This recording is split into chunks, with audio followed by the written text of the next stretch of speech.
Some of the things happening in this our country are very terrible, very fearful in the ears. How can you be a doctor? You are into kidnapping. You are medical doctor, not be native doctor. You are into, they harvest people things. What is all this? Funny enough, it's not only in Nigeria this kind of thing is happening. Listen, before I will let you watch the video, every one of you, when you get any of your friend to the hospital or family member or loved one to do any kind of thing like surgery or operation, be very watchful. The times we live in is terrible time. The times we live in. Nigeria has had its fair share of serial killers, but no one would have ever imagined that a man trained to save lives would end up becoming the same person who willingly takes them. What was even more disturbing was the method he used in ending his victims' lives, as well as the horrifying things he allegedly did to their remains afterward. The story was so terrifying that after the news broke, almost every patient in the hospital ran away, and for weeks, new patients refused to visit the facility for treatment out of fear of disappearing within the four walls of their doctor's office and never to be seen again. This is the terrifying story of Dr. Abbas Adio Adeyemi, an orthopedic doctor from Offa, Kwara State, Nigeria, who allegedly became a serial killer who ended the lives of his victims in a unique but very disturbing way. It all began on Saturday, 3rd September 2022, after Dr. Abbas had traveled from his residence in Ilorin, Kwara State, to Benin City in Edo State. He lodged in an exclusive hotel within Benin City and then called his regular cab man, Mr. Emmanuel Yobo, to come to his hotel and pick him up. Dr. Abbas had met Emmanuel sometime in July 2022, after which they became acquaintances. Emmanuel had suffered an accident some months back, which affected his leg.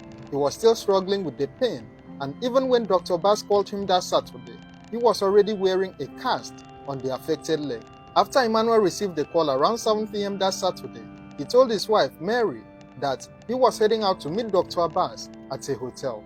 He drove to the hotel with his friend, but upon arrival, Dr. Abbas asked him to drop off the friend and then return alone to pick him up. What Emmanuel didn't realize was that this seemingly simple request was part of a calculated plan designed to ensure that there would be no witness to the horror that would soon befall him.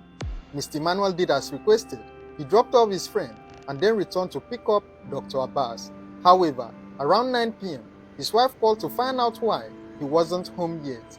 Emmanuel told her that the doctor had checked his leg and that they were heading to the pharmacy to buy some medications for treatment. This would be the very last time anyone will ever hear from Mr. Emmanuel. It turned out that while Emmanuel was driving Dr. Abbas around, he complained of leg pains, and Abbas, being an orthopedic doctor, offered to help him. He assessed the leg and then prescribed some medications for him. Together, they drove to a pharmacy to buy the needed drugs, but this was where things took a very disturbing turn. In addition to the needed medications, Dr. Abbas allegedly bought an insecticide which he injected into Mr. Emmanuel along with the other medications. After receiving the injection, Mr. Emmanuel started feeling unwell, but Dr. Abbas assured him that what he was experiencing was actually a common effect of the injected medication. The torment continued until Emmanuel eventually passed away inside his car.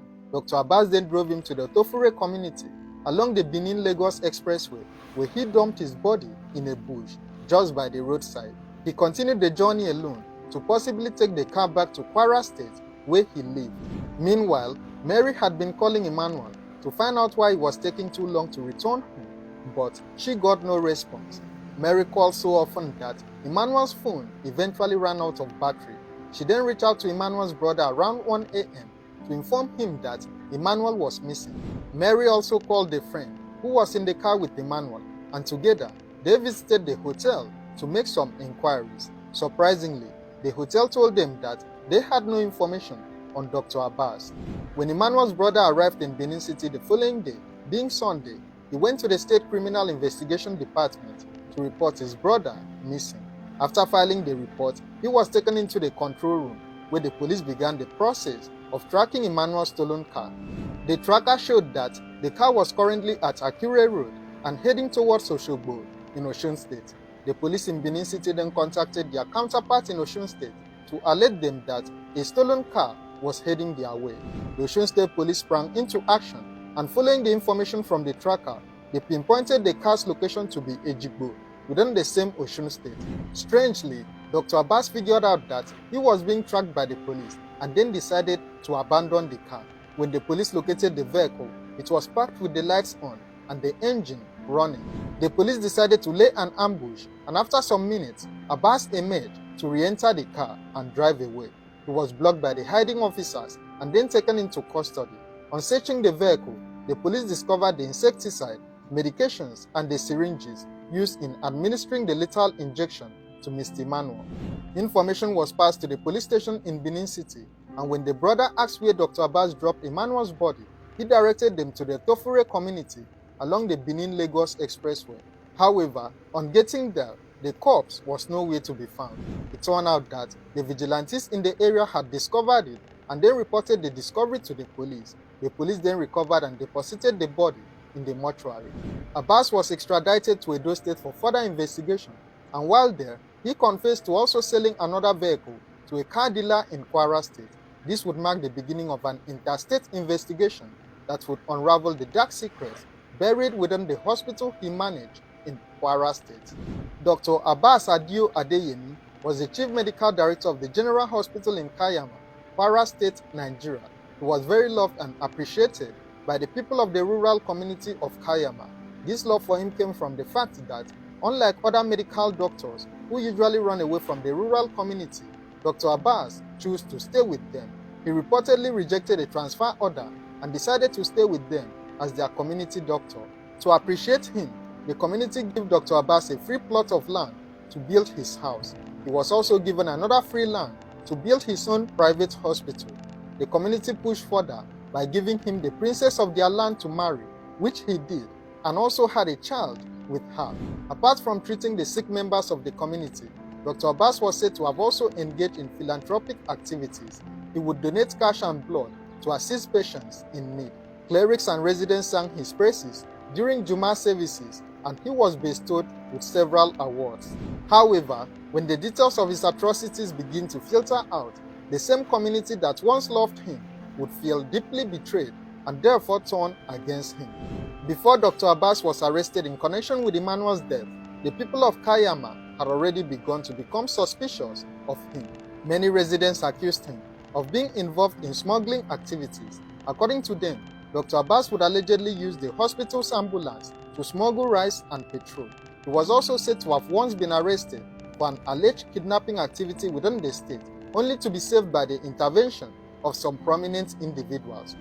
Coincidentally, while the scenario in Edo State was playing out, the new Commissioner of Police in Kwara State, Paul Odama, revisited some of the petitions filed by citizens in the state.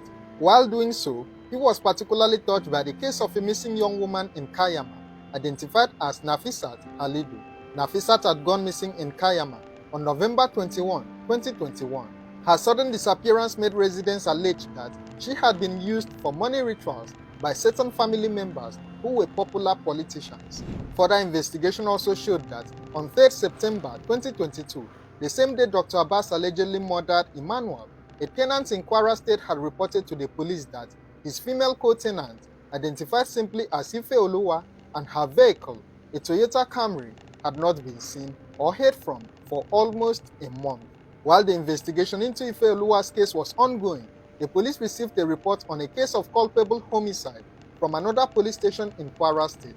The police had discovered the body of an unknown lady in a bush with signs of physical injury to the head and face. Investigation then revealed that the discovered lady was indeed the missing Ife Oluwa, and that she was last seen with Dr. Abbas, who was reportedly her boyfriend.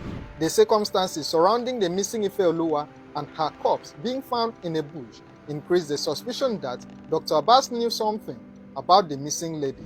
The police got to know that Abbas was the Chief Medical Director of Kayama General Hospital. An order was given by the Commissioner of Police to visit the hospital and make a search. Upon arrival at the hospital, the doctor's office was first opened, and a quick look at the office presented a suspicious area covered with mattress. When the mattress was lifted, it was discovered that the floor tiles in that area were different from the ones covering the other parts of the office. The tiles also appeared as though they had been freshly cemented. This made the police suspect that something may have been buried there. The tiles were broken, and the detectives were greeted by the decomposing carcass of an unknown female. A further search of the office led to the opening of a trash can filled with cement and with a strong smell of chemicals. Buried under the cement was the body of another female, who was immediately identified as the missing Nafisat Halidu. The police also recovered other items such as 2 mobile phones, 2 female handbags, a female wig, a veil, and female pants. While the Kwara State Police were searching for Abbas, news filtered in that the Edo State Police Command had arrested him in connection with Emmanuel's death. The Kwara State Police, in an effort to get to the roots of the serial murder case in their state, succeeded in getting him released to the command to help in the investigation. In Kwara State, Dr. Abbas reportedly confessed to the murdering of his girlfriend, Ife Oluwa, and then dumping her remains in the bush before stealing and selling her car. He also confessed to injecting and ending the life of one Abubakar Malam Abubakar before selling his corpse to organ harvesters. Dr. Abbas went on to admit to the murder of Nafisat Halidu, a staff member of the Kayama General Hospital, and then concealing her remains in a trash can filled with cement. He also confessed to the murder of the unknown woman buried inside his office. Dr. Abbas admitted to having been lured into organ harvesting by a yet-to-be-identified syndicate. Nafisat's body was said to have had a hole in the chest, suggesting that some of her organs may have been removed. Unfortunately, these discoveries were just a few among the numerous other allegations that could not be directly linked to Dr. Abbas. A member of staff of the hospital asked for Dr. Abbas to be investigated for organ harvesting because there were times when he would perform surgery on a patient without the presence of other doctors or nurses. It was also gathered that there was a time 2 bodies were found in the area where Dr. Abbas was building his private hospital. There were also about 5 other cases of pregnant women who allegedly gave birth in the hospital under his supervision, but unfortunately passed away. Some of these incidents led to the suspicion that he was deeply into organ harvesting. When a search was conducted at his residence, a wooden coffin containing a pair of trousers was found. Other items also raised the suspicion that he may have been into some form of cultism. Dr. Abbas's confession broke the trust of the people in Kayama community, causing some patients to run away from the hospital, while new patients refused to visit the facility for treatment. It took a lot of effort to finally restore the trust of the people in the facility. At the time this video was made, there was no update on whether Dr. Abbas was convicted for these alleged crimes or not. It is possible that the case is still under investigation or still ongoing in court. I will keep you updated as soon as there is something new on this case. So don't forget to like, share and subscribe to this channel so that you won't miss out on any future videos. Thank you for watching.